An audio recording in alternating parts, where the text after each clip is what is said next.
வணக்கம். இது வழக்கு. நெய்வேலி மந்தாரக்குப்பம் அஜீஸ் நகரை சேர்ந்தவர் ராஜ்குமார். குடும்பம் குழந்தை என வாழ்ந்து வந்தவர் இன்று உயிரோடு இல்லை.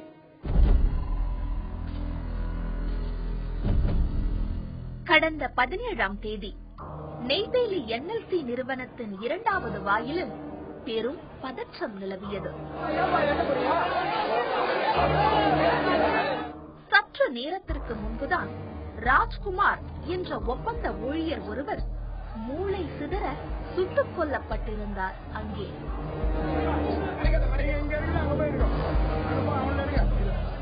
ராஜ்குமார் உடல் அங்கேயே கிடக்க ஊழியர்கள் மத்தியில் பதட்டமும் கோபமும் கொந்தளித்தது.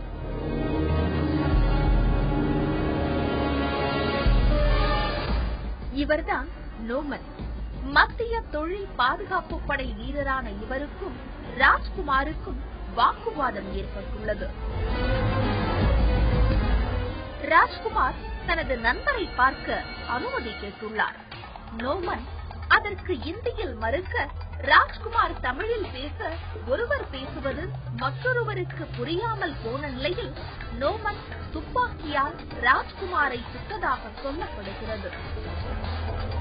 வெறி நாய் கடித்து நோய் பரவக்கூடிய அபாயத்தில் உள்ள நாய்களை கூட நினைத்த மாதிரி சுட்டுக் கொள்ள முடியாது. அதையும் தடுப்பதற்கும் தட்டி கேட்பதற்கும் ப்ளூ கிராஸ் போன்ற அமைப்புகள் இருக்கிறது. ஆனால் மத்திய அரசின் மிகப்பெரிய பொதுத்துறை நிறுவனத்தில் ஒரு ஒப்பந்த தொழிலாளி சிறு வாக்குவாதத்தில் ஈடுபட்டார் என்ற ஒரே காரணத்திற்காக அவரை மிகவும் கொடூரமான முறையில் சுட்டுக் கொண்டு இருக்கிறார்கள்.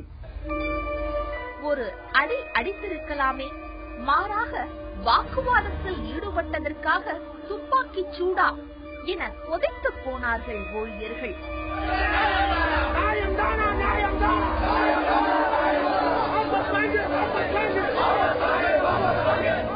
ஆனால் ஊழியர்களின் ஆர்ப்பாட்டம் போக போக திசை மாறியது.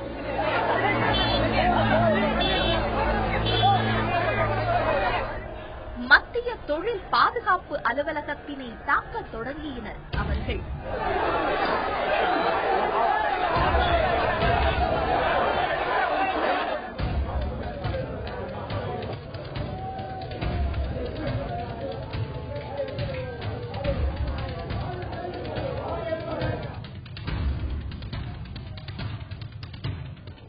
அதே நேரத்தில் முதல் ஷிப்ட் முடிந்து வந்த 100க்கும் மேற்பட்ட ஊழியர்களை சுரங்கத்திற்குள்ளேயே பாதுகாப்பு படையினர் அடித்து விரட்டினர்.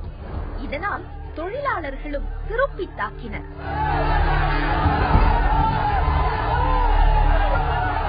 இதற்கிடையே தகவல் அறிந்த மாவட்ட காவல்துறையினர் NLC நோக்கி விரைந்து வந்தனர். இதையடுத்து வெளியேயும் கல்வீச்சு மோதல் வெடித்தது.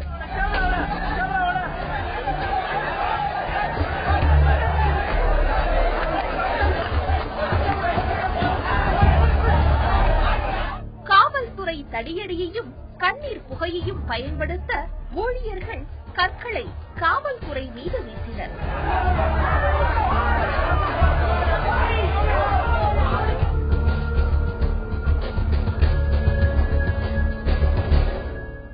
கலவரத்தில் சில இடங்களில் மனிதாபிமானம் இல்லாமல் நடந்து கொண்டது பாதுகாப்பு படை.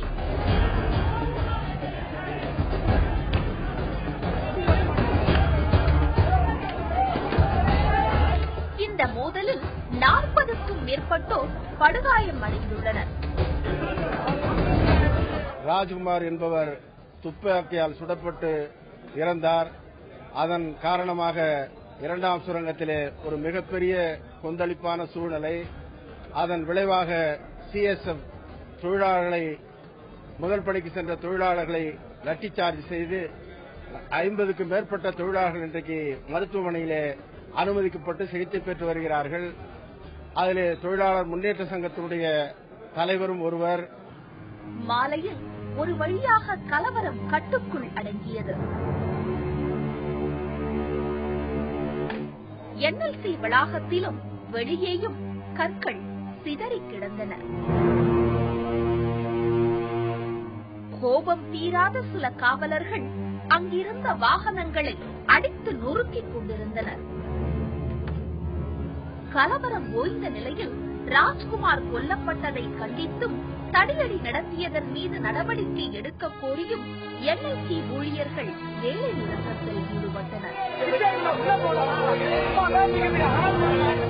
ஒரு நாள் வேலை நிறுத்தம் நடந்த நிலையில் என்ஐசி நிர்வாகம் சில கோரிக்கைகளுக்கு உத்தரவாதம் அளித்துள்ளது. சிஎஸ்எஃப்னுடைய டிஐஜி கமாண்டர் அவர்களையும் அழைத்து உங்களுக்கு என்ன அதிகாரம் இருக்கிறது என்று அவர்களிடத்திலே பல்வேறு கேள்விகளை எழுப்பதற்கு பின்னாலே டிஐஜி அவர்கள் நேரடியாக இப்படிப்பட்ட ஒரு சம்பவம் இங்கே நடந்திருக்க நான் வருத்தம் தெரிவிக்கிறேன் என்று அவர்கள் தெரிவித்திருக்கிறார்கள்.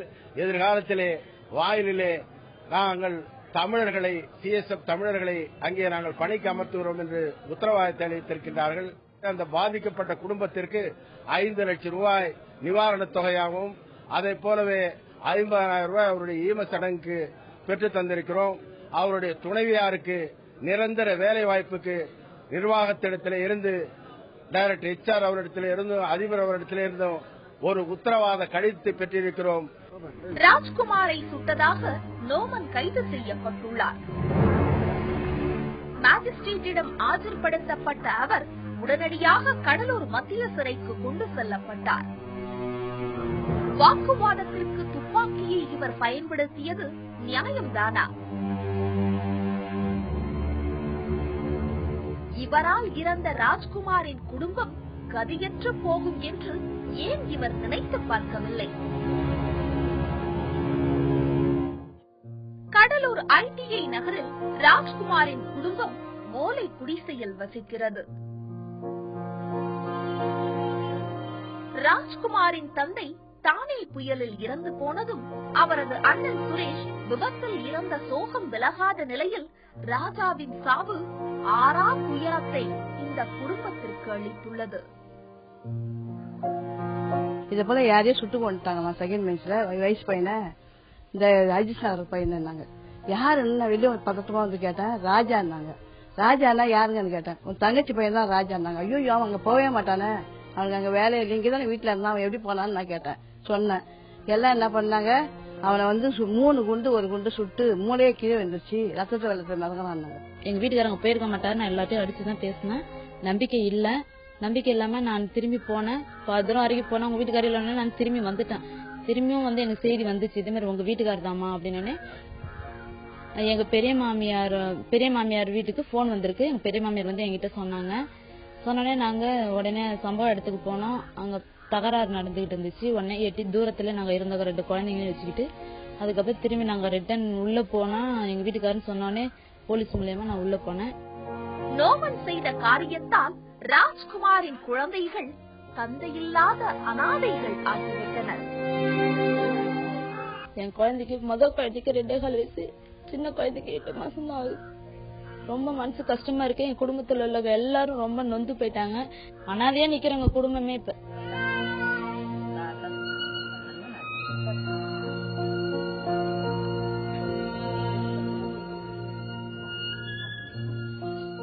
ராஜ்குமாரின் சகோதரி பிரேமா அண்ணன் தனது எதிர்காலத்திற்கு உதவுவான் என்று கனவு கண்டிருந்தார்.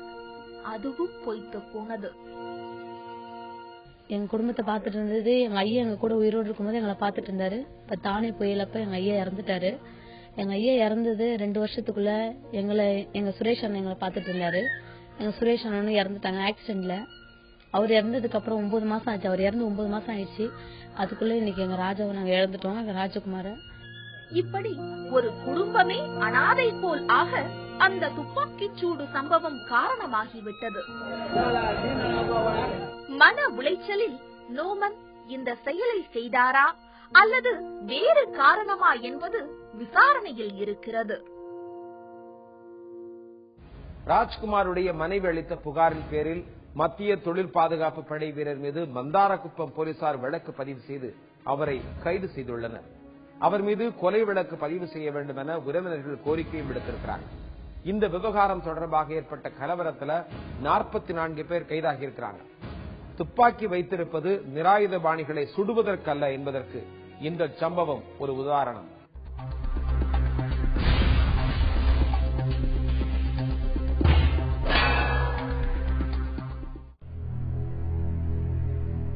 தர்மபுரி அருகே இருக்கிறது புழுதிக்கரை கிராமம்.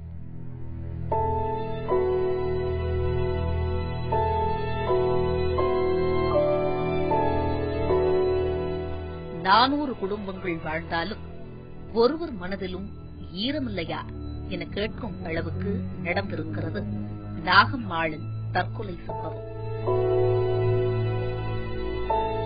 காளியப்பன் இவ்வூரின் அதிமுக செயலாளரான இவரை 8 மாதம் முன்பு குடும்பத்துடன் தள்ளி வைத்தது ஊர் பஞ்சாயத்து.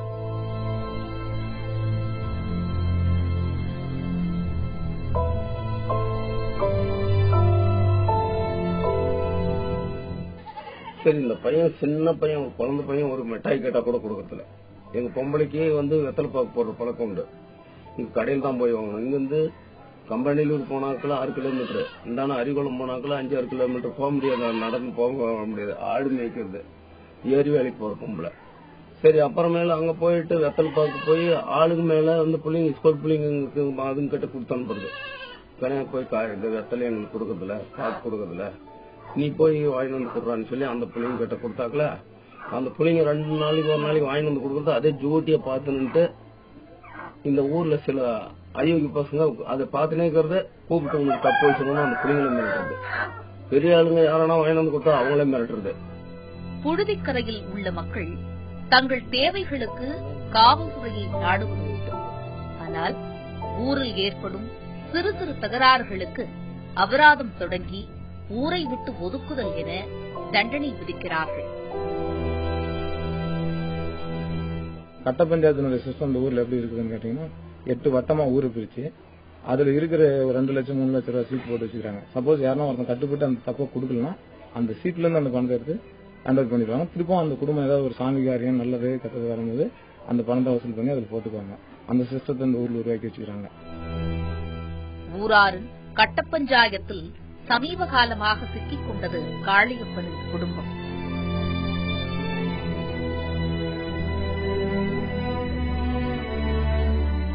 நிலப்பிரச்சினை ஒன்றில் காளியப்பன் குடும்பத்திற்கு 350 ரூபாய் அபராதம் விதிக்கப்பட்டுள்ளது. ஒரு நிலத்தை தவறான முறையில் வித்துட்டாங்க. அந்த நிலத்துக்காக போய் இவர் பேசுறாரு. போலீஸ்ல இன்ஃபார்ம் பண்ணி அதுக்காக நிலப்பிரிவு செக்ஷன் இன்னைக்கு கவர்மெண்ட்ல கொண்டு வந்துருக்காங்க. அதன் அடிப்படையில் பண்ணுமா நீ நல்லபடியா உனக்கு முடியும் அப்படின்ற மாதிரி சொல்லியிருக்காரு. அதை முடிச்சா அந்த மாதிரி அவங்க வீட்டுக்காருக்கு மருத்துவ செலவு பண்ணிட்டு அவங்களுக்கு இடையில வாக்குவாதம் நடந்தது. மறுபடியும் திரும்பவும் அந்த கட்ட பஞ்சாயத்து ஆளுங்க உட்காந்து பேசியிருக்காங்க. பேசிட்டு எங்க அப்பாவுக்கு ஒரு 350 ரூபாய் தப்பும் அந்த பொம்பளைக்கு ஒரு 350 ரூபாய் தப்பும் வச்சிருக்காங்க. 350 ரூபாய் கட்ட மறுத்தது மற்றும் பஞ்சாயத்து செய்த 12 பேர் மீது வழக்கு பதிய காரணமாக இருந்தது ஆகியவற்றால் ஊர் பஞ்சாயத்தார் கடும் கோபமடைந்துள்ளனர். இதனையடுத்து 2013 ஆகஸ்டில் ஊர் விலக்கம் செய்யப்பட்டது காளியப்பன் குடும்பம்.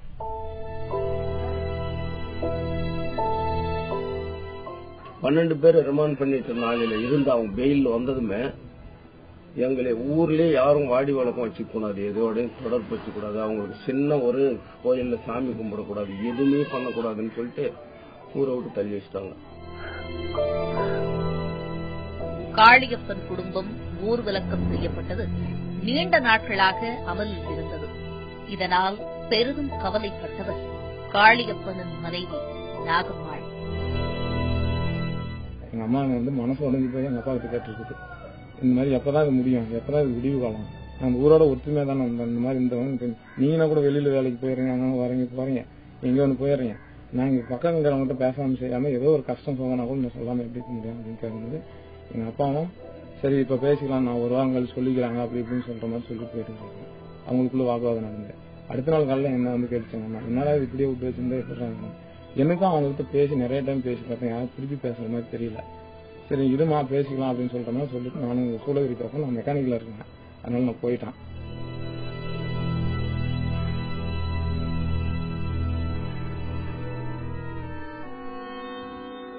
காளியப்பன் குடும்பத்தினருடன் மறைமுகமாக பேசிய சிலருக்கு அபராதம் விதிக்கப்பட்டதால் நாகம்மாளின் கவலை மேலும் அதிகரித்துவிட்டது.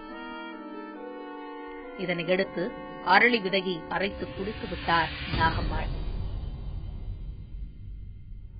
என்ன தப்பு பண்ணியிருந்தாலும் நான் கொடுத்துட்றான், ஊரை விட்டு கூட வெளியூர் கூட ஓடி போயிடுறாங்க, நீங்க வந்து எங்களுக்கு இதெல்லாம் பண்ணுங்கன்னா ஒருத்தம் கூட முன் வரதில்லை. அவங்கள ஊர்லயே சேர்த்தக்கூடாது, அவங்க ஊர்லயே வைக்க கூடாதுன்ட்டு எல்லாம் இப்படி பண்ணி அப்புறம் எங்க வீட்டுக்காரி வந்து சொல்லி பார்த்துட்டு என்கிட்ட வந்து ஏசுறது என்ன இந்த மாதிரி இந்த ஏரி வயல்ல போனாக்கல சேர்த்துறது இல்லையா, கையெழுத்து வாங்கிக்கின்னு அவங்க இங்கன்னா கடைசி குழியில ஒண்டிய விட்டுருவான்.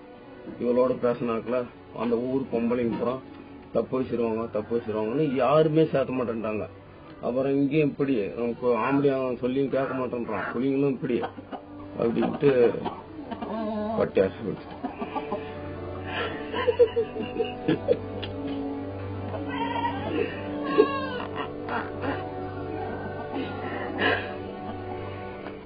நாகம்மாள் உயிருக்கு போராடிய நிலையில் ஊரில் ஒருவர் கூட உதவிக்கு வராததுதான் கொடுமையிலும் கொடுமை.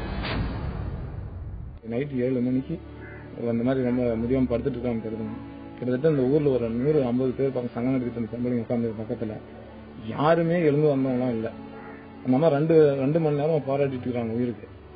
எங்க வீட்லயும் எங்க தம்பியோட வைப்பு தான் உட்காந்து பாத்துட்டு இருக்காங்க, தவிர தூக்கி பிடிச்சிட்டு அழுந்துட்டு வேற யாரும் மத்தவங்க யாராவது போயிடுறாங்களா அவங்கள காட்டி கொடுக்கணுன்ற நோக்கத்தில் தான் மற்ற காவல் காத்துட்டு இருக்காங்களே தவிர அந்த உயிரை காப்பாத்துறதுக்கு ஒருத்தரை கூட மனசு வரல. செத்து போயிட்டா 9 மணிக்கு செத்து போயிட்டா. ஒரு ஆள் கூட ஆஸ்பத்திரியானோ இல்ல, எட்டியும் பார்க்கல. நானும் எங்க பையன் இதுக்குள்ள 3 பேரு, எங்க உறவுக்காரரு எங்க சகல்சுமார் 2 பேர் இருக்கிறாங்க. இந்த ஒல்லி எங்க சொந்த பந்தம் எங்க அத்தி விட்டா இருக்கிறாங்க. யாரும் ஒருத்தர் போனா கூட 50,000 தப்புன்னு சொல்லிட்டு யாருமே போகக்கூடாதுட்டாங்க. 400 குடும்பங்களில் யாராவது சிலர் உதவி இருந்தால் கூட நாகம்மாள் உயிர் பிழைத்திருக்க முடியும். ஈரமற்று இறுகிப் போன புழுதிக்கரையில் ஈரம் தேவை.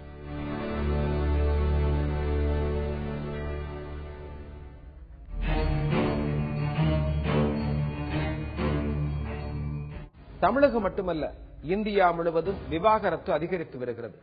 இந்த விவகாரத்தில் பிரிந்த தம்பதிகளுக்கு குழந்தை இருந்துவிட்டால் அந்த குழந்தை யாரிடம் இருக்க வேண்டும் என்பது பெரும் தகராறு. இதில் பெரும்பாலும் தாயிடமே குழந்தைகள் ஒப்படைக்கப்படுகின்றன. பிரிந்த மனைவியிடமிருந்து குழந்தையை மீட்க முடியுமா? இதற்கு சட்டம் என்ன சொல்லுகிறது? சட்டப்படி ஒரு இளவர், அதாவது மைனர் அப்படிங்கிற ஒரு சொல்றது என்ன அப்படிங்கிறது, அந்த கோட்பாடு என்ன அப்படின்னா, இந்தியன் மெஜாரிட்டி ஆக்ட் 1875 அந்த சட்டத்தின்படி யாரெல்லாம் இளவர் அப்படிங்கிறது விவரிக்கப்பட்டிருக்கிறது. அந்த அடிப்படையில் கார்டியன்ஸ் அண்ட் வார்ட்ஸ் ஆக்ட் 1890 அந்த சட்டத்தின் அடிப்படையில் கணவன் மனைவிக்கு இடையே பிள்ளைகளை யார் வளர்க்கிறது அப்படிங்கிறது தொடர்பாக மனு தாக்கல் செய்யப்படுகிறது. இதனை பொறுத்த வரைக்கும் கணவனுக்கும் மனைவிக்கும் தான் விவகாரத்து ஒழிய அந்த உத்தரவுல அவங்க 2 பேருக்கும் அந்த ஏற்பட்ட திருமணத்தை, அந்த பந்தத்தை ரத்து செய்து முறித்து சட்டம் தீர்வாக கொடுக்கிறதை ஒழிய குழந்தைகளுக்கு அவங்க அப்பா பிரிஞ்சாலும் அம்மா பிரிஞ்சாலும் சரி, அவங்களுக்கு அவங்க தான் அப்பா அம்மா. அந்த அடிப்படையில சட்டப்படியாக குழந்தைகள் யாரிடம் வளர வேணும், அந்த 18 வயது வரைக்கும் அவங்க எங்க இருக்கணும் அப்படிங்கறத பிரச்சனையின் அடிப்படையில, வழக்குகளின் அடிப்படையில நீதிமன்றம் தீர்மானிக்கிறது. இந்த குழந்தைகள் சம்பந்தமான விஷயங்களை சொல்வதென்றால், உச்சநீதிமன்றம் ஒரு வழக்குல தீர்ப்பளிக்குது. அது எப்படிப்பட்ட வழக்கு அப்படின்னா, கணவன் ஜம்மு அண்ட் காஷ்மீர்ல பணிபுரிஞ்சிட்டு இருக்கிறார், மனைவி டெல்லியில இருக்கிறாங்க. அவங்களுக்குள்ள திருமணம் ஏற்பட்டு 2 குழந்தைகள். அந்த வழக்கு உச்சநீதிமன்ற விசாரணைக்கு வரும்பொழுது 15 வயசு 9 வயசு அந்த 2 பசங்களுக்கும், ஆம்பளை பசங்க. அவங்க அந்த 2 பசங்களும் அம்மாட இருக்கிறாங்க. கணவன் டெல்லி உயர்நீதிமன்றத்தில் வழக்கு தாக்கல் செய்யறாரு. அந்த வழக்கு வரும்பொழுது, இந்த குழந்தைகள் என்னிடம் வர வேண்டும், நான் ஜம்மு அண்ட் காஷ்மீர்ல நல்ல நிலையில் இருக்கிறேன், பண வசதி இருக்கிறது, சிறப்பான கல்வியை கொடுக்க முடியும், என்னுடைய அப்பா ஒரு ப்ரொஃபசர், அவர் வீட்டில் இருக்கிறாரு, அவர் பசங்க நல்லா சொல்லிக் கொடுப்பாரு, என்னுடைய மூத்த மகனுக்கு டியூஷன் இந்த மாதிரியான எக்ஸ்ட்ரா அந்த மற்ற கல்வி சார்ந்த இருக்கக்கூடிய உதவிகள் கூடுதலா தேவைப்படுது, அப்படிப்பட்ட சூழல்ல என்னால் மட்டும்தான் சிறப்பாக வளர்க்க முடியும் அப்படிங்கறத அவர் மனுவை தாக்கல் செய்யறாரு. அதே நேரத்தில் மனைவி டெல்லியிலேயே சிறப்பான பள்ளிக்கூடம் இருக்குது, 2 பேரையும் நான் நல்லபடியா பாத்துக்கிறேன், என்னுடைய கணவர் இந்த குழந்தைகள் போனாங்க அப்படின்னா அவர் பணியாளர்களை கொண்டுதான் அவர் அன்பு செலுத்துவாரே ஒழிய அவர் நேரடியாக அன்பு செலுத்துவதற்கான வாய்ப்புகள் இல்லை என்ற மனு தாக்கல் செய்யறாங்க. அதை விசாரிச்ச தனி நீதிபதி, டெல்லி உயர்நீதிமன்ற நீதிபதி, அவர் 2 பசங்களையும் தனிப்பட்ட முறையில் அழைத்து அவர்கள் என்ன நினைக்கிறாங்கன்றத அவர் பதிவு பண்றாரு. அந்த சூழல்ல மூத்த மகன் 15 வயது பையன் அப்பாவிடம் தான் போகணுங்கிறத அவன் ஆசைப்படுறான். 9 வயசு பையனுக்கு என்ன முடிவெடுக்கிறது தெரியலங்கிறத அவர் பதிவு பண்றாரு. ஆனால் ஒரு விஷயம், இந்த 2 பேரும் அண்ணன் தம்பி 2 பேரும் சேர்ந்து வாழணும், ஒன்னா தான் இருக்கணும்னு பிரியப்படுறாங்க. ஆனாலும் சட்டம் சட்டப்படி செய்யற ஒரு சூழல்ல மூத்த மகனை அப்பாட்ட ஒப்படைச்சு 2வது மகனை அம்மா வளர்க்கலாம்னு டெல்லி உயர்நீதிமன்றம் தீர்ப்பளிக்கிறது. பாதிக்கப்பட்ட 2 தரப்பினரும், அதாவது அப்பா சொல்றாரு எனக்கு இளைய மகனும் வேணுன்றாரு, அம்மா என்னுடைய மூத்த மகன் என்னதான் வளரணும் அப்படின்னு சொல்லி அவங்க சொல்றாங்க. 2 மேல்முறையீட்டு மனுக்கள் உச்சநீதிமன்றத்தில் வழக்காக தாக்கல் செய்யப்படுகிறது. அந்த வழக்கு விசாரணைக்கு வரும்பொழுது உச்சநீதிமன்றம் மீண்டும் அந்த பசங்களை அழைச்சி விசாரிச்சு தெரிஞ்சுக்கிறாங்க என்ன நடந்திருக்கு, அவங்க என்ன விருப்பப்படுறாங்கன்றத தெரிஞ்சுக்கிறாங்க. அதே சூழல்ல ஒரு பெரிய ஆர்குமெண்ட் நடக்குது, விவாதம் நடக்கிறது. இரு தரப்புலையும் ஏன் இங்க இருக்கக்கூடாது, இங்கதான் சிறப்பா இருக்க முடியும் அப்படிங்கறதெல்லாம் அந்த உச்சநீதிமன்றத்தில் அந்த பெஞ்சுக்கு முன்னாடி விசாரணை நடக்கிறது. இறுதியாக உச்சநீதிமன்றம் என்ன தீர்ப்பளிக்கிறது என்றால், ஒரு வழக்குல அதை பொறுத்த வரைக்கும் பசங்களுடைய எதிர்காலம், குழந்தையுடைய எதிர்காலம் தான் மிக முக்கியமே ஒழிய அவங்களுடைய கல்வி தகுதி, அவங்க வாழக்கூடிய வாழ்க்கை முறை, இந்த சமுதாயத்தில் அவங்க சிறப்பாக இருக்கணும் அப்படிங்கிற விஷயங்கள்லாம் அடிப்படையாக கொண்டு குழந்தைகள் நலனை கருத்தில் கொண்டுதான் இந்த மாதிரி கார்டியன்ஸ் விஷயங்களை முடிவெடுக்கணுங்கிறத சொல்லி கணவனுக்கு 2 மகனையும் ஒப்படைக்கிறாங்க. அவர் படிக்க வைக்கணும் அப்படிங்கறத பொறுத்த வரைக்கும் மனைவி மாதத்துக்கு ஒரு முறை 2 நாட்கள் விடுமுறை சென்று பசங்களோட வீக்கெண்ட்ல இருக்கலாம் அப்படிங்கறதும், அதற்கான போக்குவரத்து செலவு, தங்கும் வசதி எல்லாம் கணவன் பார்த்துக்கணும் அப்படிங்கறதும் உச்சநீதிமன்றம் தீர்ப்பளித்துள்ளது. அதே வழக்கிலேயே அது 2 வார காலத்துக்கு மேலாக பள்ளி விடுமுறை காலம் எப்போது ஏற்படுகிறதோ அப்போது ஒரு 3 நாட்கள் டெல்லியில பசங்க அம்மாவோட இருக்கலாம் அப்படிங்கறத உச்சநீதிமன்றம் தீர்ப்பாக அளித்துள்ளது. இந்த வழக்கினுடைய அடிப்படை விஷயம் என்னவென்றால், குழந்தையோட நலன் தான் முக்கியம். அவங்களுடைய படிப்பு, அவங்களுக்கு தேவைப்படும் விஷயங்கள், இது எல்லாம் எடுத்துக்கொண்டு அதே நேரத்தில் குழந்தைகள் மைனராக இருந்தாலும் கூட அவங்ககிட்ட கேட்டு அவங்களுடைய விருப்பத்தையும் தெரிந்து நீதிமன்றம் தீர்ப்பளிக்கிறது. 18 வயது வரைதான் இந்த மாதிரியான விஷயங்களை ஒழிய 18 வயதுக்கு பிறகு மெஜாரிட்டி ஏஜ் அட்டைன் பண்ணதுக்கு பிறகு அவங்களுடைய விருப்பத்தின் பேர்ல அப்பாவோட இருக்கலாம் இல்ல அம்மாவோட இருக்கலாம் அப்படிங்கறதுதான் இந்தியாவில் சட்டமாக இருந்து வருகிறது. மீண்டும் வேறொரு வழக்கோடு உங்களை சந்திக்கிறேன். நன்றி, வணக்கம்.